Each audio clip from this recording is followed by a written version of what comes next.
आप लोग ग्रहण करते हैं, जब विद्यालय में पढ़ते हैं वहाँ आप किताबी ज्ञान दिया जाता है।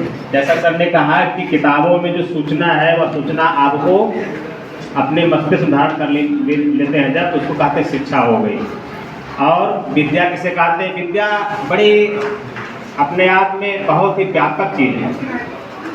विद्या एक ऐसी चीज़, जैसे आपने किताब में पढ़ लिया कि चलिए रोटी बनाइए, एक देवी बैठी हुई ना, रोटी बनाइए, तो रोटी कैसे बनाएंगे आप लोग? आपने पढ़ा है कि आटा निकालेंगे, उसमें पानी डालेंगे, फिर हाथ चलाएंगे कि पैर चलाएंगे, तो नहीं बताया गया है ना। बस आटे में पानी डालेंगे, आटे गूंथ लेंगे, बता दिया गया है। लेकिन कैसे चलाएंगे ये तो आपको नहीं बताया गया है। ये व्यवहारिक ज्ञान आपको नहीं है। कुछ व्यवहारिक ज्ञान होता है। जैसे आपके गांव के बगल में, आप घर के बगल में कोई आदमी मर जाए, तो उस समय आपको हंसना चाहिए कि रोना चाहिए कि शांत रहना चाहिए? ये आपको वहाँ का अनुभव बताता है, आपका व्यवहार बताता है, ये शिक्षा नहीं बताती। शिक्षा में कह दिया गया कि किसी की मौत हो गई है तो वहाँ क्या करना चाहिए? उसके साथ थोड़ी संवेदना व्यक्त करनी चाहिए, सहानुभूति व्यक्त करनी चाहिए, शांत रहना चाहिए, बता दिया गया। लेकिन कैसे उसको व्यक्त करेंगे? ये व्यक्त करने की कला का नाम है विद्या। अब आपके अंदर, आप जब टीवी देख रहे होते हैं तो क्या होता है? टीवी में देखते हैं कि दिल्ली से चली ट्रेन और निजामुद्दीन स्टेशन पहुंचते ही एक्सीडेंट हो गई, वहाँ 300 लोग मर गए। आपके लिए सामान्य घटना हो जाती है ये, आपके लिए घटना तो हो गई, लेकिन सामान्य हो, कोई मर गए 300 लोग, दर्द नहीं उछला। आप आराम से टेबल पे बैठ करके, कुर्सी पे बैठ करके, या अपना जहाँ भी बैठे हैं, चाय पी रहे हैं, चुस्की ले रहे हैं, मस्ती कर रहे हैं, टीवी देख रहे हैं, कोई फर्क नहीं पड़ता। लेकिन जब आपके अपने करीब कोई आदमी या घर का कोई आदमी जरा सा चाकू छू गया, सुई चुभ गई, कांटा चुभ गया, तुरंत आपके मुंह से क्या निकल जाता है? आह निकल जाती है। ये क्या है? ये क्या है? आपने टीवी में सुना कि 300 लोग मर गए, एक्सीडेंट हुआ, आपने सुन लिया, इन्फॉर्मेशन आपको मिल गई, शिक्षा हो गई। लेकिन आपके घर के किसी करीबी को जब कांटा चुभ गया तो आपको तुरंत आह निकल गई। क्यों निकल गई? क्योंकि आपके अंदर संवेदना थी। क्या है? संवेदना। और संवेदना किसके प्रति हुई? जिससे आप प्यार करते हैं, जिससे आप मोह रखते हैं, जिससे आप मोह रखते हैं, जिसको आप चाहते हैं, जब उसको कुछ हो जाता है तो आपकी आह निकल जाती है। यही होती है विद्या। विद्या के अंदर दया, ममता, समता, प्यार, सहकार, संवेदना, ये चीजें होती हैं। और शिक्षा के अंदर दुनिया कैसी है, ये पृथ्वी कैसी है, आपके शरीर में कितने ऑर्गन्स हैं, आपके शरीर में कितनी हड्डियां हैं, आपके शरीर में कितनी ग्रंथियां हैं, ये सब जान लेना। और भारतवर्ष में कितने लोगों ने शासन किया, ये सब जान लेना। दुनिया में कौन बड़े बड़े शासक है, ये सब जान लेना। ये सब क्या हो जाता है? ये शिक्षा, ये इन्फॉर्मेशन, ये सूचना है।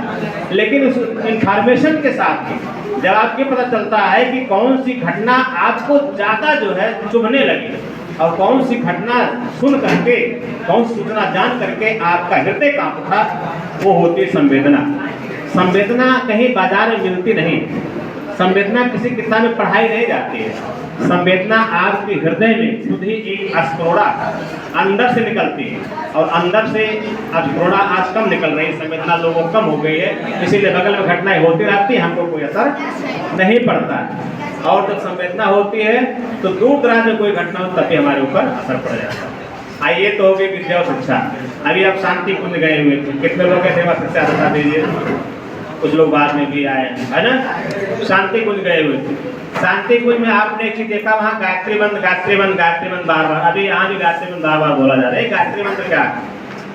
यहाँ बायो कितने बच्चे हैं? बायो के कितने बच्चे? हाथ ऊपर करें। बायो में आपने पढ़ा ग्रंथि, ग्लैंड्स। शरीर में, ह्यूमन बॉडी में कितने ग्लैंड्स हैं? ह्यूमन बॉडी में कितने ग्लैंड्स हैं? अब देखिए ये कंफ्यूजिंग विषय है। कुछ लोगों ने कहा है 5, कुछ लोगों ने कहा 7। आप गूगल सर्च करेंगे 7 मिलेगा, 7 मिलेगा, गूगल सर्च करिए 7 मिलेगा। लेकिन आप भारतीय संस्कृति में आप जाएंगे, जब सनातन संस्कृति में जाएंगे, जब वेदों में जब जाएंगे, गायत्री महाविज्ञान में जब जाएंगे आप, तो वहाँ 24 ग्रंथियाँ मिलेंगी। कितने ग्रंथियाँ मिलेंगी? 24 ग्रंथियाँ। अभी विज्ञान वहाँ तक नहीं पहुँचा, आधे तक नहीं पहुँचा और 1/3 तक नहीं पहुँचा, अभी 7 तक पहुँचा। 7 ग्रंथियों को खोज कर पाया। और हमारे ऋषियों ने कितने ग्रंथ खोज के थे? 24 ग्रंथियों खोज के थे। गायत्री मंत्र में 24 अक्षर हैं। उन्हीं 24 अक्षरों में से प्रत्येक अक्षर से एक ग्रंथि आपके शरीर की संचालित होती है। और ग्रंथियों से जानते हैं क्या होता है? बाय वाले बच्चे बताएं, ग्रंथियों से क्या होता है? ग्रंथियों में होता क्या? एक विशेष प्रकार का अलग अलग ग्रंथि में हार्मोन्स होते हैं। हार्मोन्स होते हैं ना, और वही हार्मोन्स जब जैसी आपको जरूरत पड़ती है आपके शरीर में क्या होता है? वो रिश्ता है, आपके ब्लड में जाता है और आपके शरीर में उसी तरह का मूवमेंट चालू हो जाता है।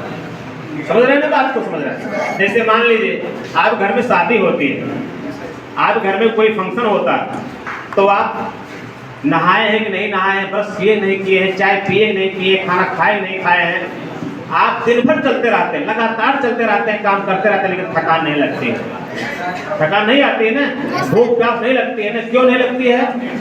क्योंकि आपके शरीर में जब आप सेवा भाव करते हैं, काम करने को करते हैं, आप घर में कोई जिम्मेदारी आ जाती है आपके ऊपर, तो आपके शरीर में एक हार्मोन्स होता है, एक हार्मोन्स होता है एंडोर्फिन। आपने पढ़ा होगा, एंडोर्फिन हार्मोन्स होता है। यह आपके ब्लड में सीक्रेट हो जाता है, ब्लड में चला जाता है। जैसे वह ब्लड में जाता है तो आपकी भूख प्यास सब खत्म हो जाती है, आपकी थकान मिट जाती है और उस समय आप सिर्फ और सिर्फ काम ही आपको दिखाई देता है, भूख प्यास नहीं दिखाई देती। अब सोचिए, हमारे ऋषियों ने जो कहा है कि 24 ग्रंथियां हमारे शरीर में है, अगर वो 24 ग्रंथियां अगर जाग जाए, उसमें जो रस है, जो हार्मोन्स है, अगर हमारे ब्लड में समय समय मिलता चला जाए, तो हम क्या से क्या पहुंच जाएंगे, कहां से कहां पहुंच जाएंगे। अभी हमने एक एंडोर्फिन हार्मोन्स का नाम लिया। आप सोचिए, आपको विद्या प्राप्त करनी है, आपको ज्ञान प्राप्त करना है, आप यहाँ MCSE में बैठे हुए हैं, यहाँ बताइए किस लिए आते हैं? एक अच्छी प्रतियोगी परीक्षा को पास करके एक प्रशासक बनने की भूमिका प्राप्त करने के लिए आते हैं ना? आते हैं। आप बताइए, उस प्रशासक की भूमिका को प्राप्त करने के लिए शिक्षा तो जरूरी है, लेकिन वह शक्ति कैसी आ जाए, वह विद्या कहाँ से मिल जाए, वह रस कौन सा है कि एक बार ही किताब को पढ़ें और आपके मस्तिष्क में वह चीज हमेशा रिकॉर्ड हो जाए। ऐसा भी कोई हार्मोन्स तो होगा ही, होगा ना? उस तक अभी वैज्ञानिक नहीं पहुंचे हैं, लेकिन हमारे ऋषि वहां तक पहुंच गए हैं। उन्होंने कहा कि 24 ग्रंथियों में से एक ग्रंथि है, वह ग्रंथि जब जाग जाती है तो हमारे अंदर ज्ञान का विस्तार हो जाता है। वह है सत्य सद्गुण। सत्य सद्गुण, सत्य सद्गुण गायत्री का एक अक्षर है, जिसके द्वारा वह हार्मोन रिश्ता है आपके शरीर में। तो आपका शरीर जो भी आपके सामने पड़ता है, नजर सामने पड़ता है, दिमाग सामने पड़ता है, वह सब अस्थायी रूप से आपके दिमाग में क्या हो जाता है? जम जाता है, बैठ जाता है। आप जानते हैं, आप पढ़ते हैं तो कुछ चीज़ आपको बार बार पढ़नी पड़ती है, पढ़नी पड़ती है, बार बार क्या करते हैं? रिपीट करते हैं। जैसे आप टेबल याद करते हैं, शुरू में आप प्राइमरी में जाते हैं, आप जब LKG होते हैं तो आपको टेबल पढ़ाया जाता नहीं पढ़ाया जाता? टेबल को आपको क्या करना पड़ता है? बार बार पढ़ना पड़ता है, बार बार रटना पड़ता है। इससे क्या होता है? जब आप बार बार रटते हैं तो क्या होता है?